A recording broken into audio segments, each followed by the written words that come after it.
Hello, I'm Rob Ryan. I'm joined by Peter Colston, who will answer various questions that will help us see what the Bible says. This time, we're looking at what the world is coming to. Now, most would agree that there are lots of things wrong with our world, and many would say it is getting worse rather than better.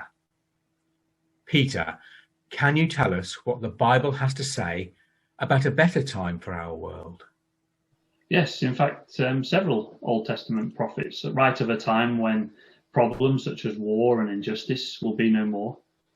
Isaiah 2, for example, shows that the nations will not go to war anymore. We read, "He shall judge between the nations and rebuke many people. They shall beat their swords into plowshares and their spears into pruning hooks. Nation shall not lift up sword against nation, neither shall they learn war any more." And the phrase there, beating swords into plowshares, infers that items used today for military use will be turned into farming implements. Psalm 72 again describes a world of fairness, ruled over by God's king. Psalm 72 verse 1 says, "Give the king your judgments, O God, and your righteousness to the king's son." And in verse 4 we read, "He will bring justice to the poor of the people. He will save the children of the needy and will break in pieces the oppressor." A world like this would be very different from our present world and much better for us all. It would be great to have a world like that, but who is this king who will transform our world? Well, the king is Jesus.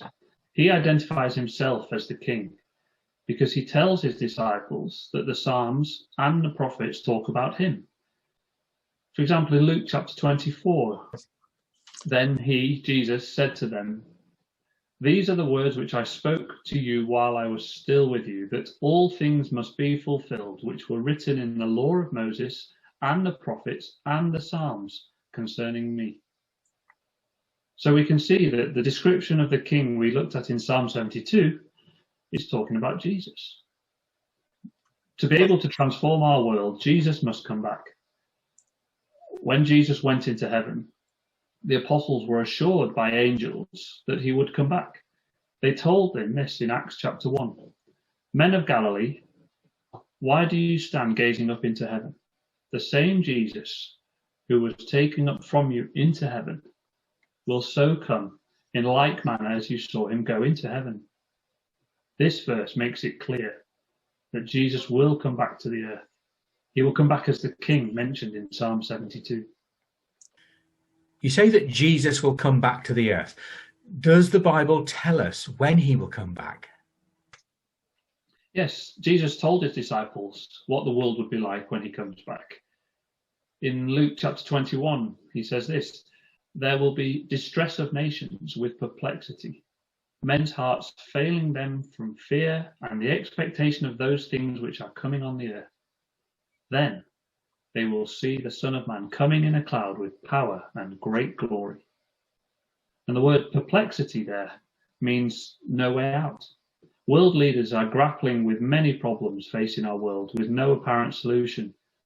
Many fear the effects of climate change. So we can see that Jesus will come back at a time very much like our own, when the world is in a mess. World leaders tend to want to hang on to power. Surely they won't like being told what to do. How will Jesus implement all these improvements? Well, Jesus will not only have God's wisdom, but he'll also have God's power to make nations submit to him. We have already seen what Jesus said in Luke chapter 21. In verse 27, we read, "Then they will see the Son of Man coming in a cloud with power and great glory." When Jesus returns, he will have God's power to help him transform the earth. The Apostle Paul told the believers in Corinth that Jesus will overcome all opposition. In 1 Corinthians 15, verse 24, "Then comes the end, when he delivers the kingdom to God the Father, when he puts an end to all rule and all authority and power." So Jesus will have the authority and power to put down any opposition from current leaders. All this sounds very good, but what part can we as individuals have in all of this?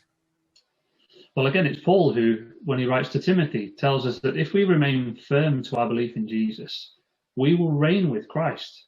He says this in 2 Timothy chapter 2, "If we endure, we shall also reign with him."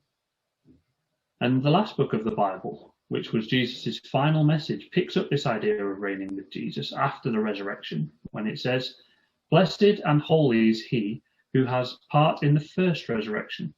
They shall be priests of God and of Christ, and shall reign with him 1,000 years." In the Old Testament, priests were those who taught God's ways to his people.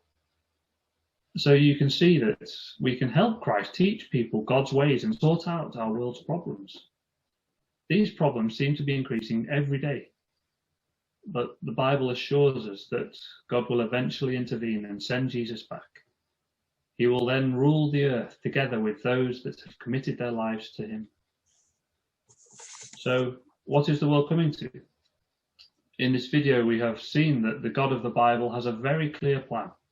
God will send Jesus back and give the world and to those that obey him a much better future.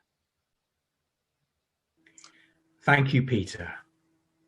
We hope you will now have a better idea about what the world is coming to. You can see more about the Bible message using the links on this page. You can use the Contact Us page if you have any questions about what Peter has said. Thank you for your interest in our information.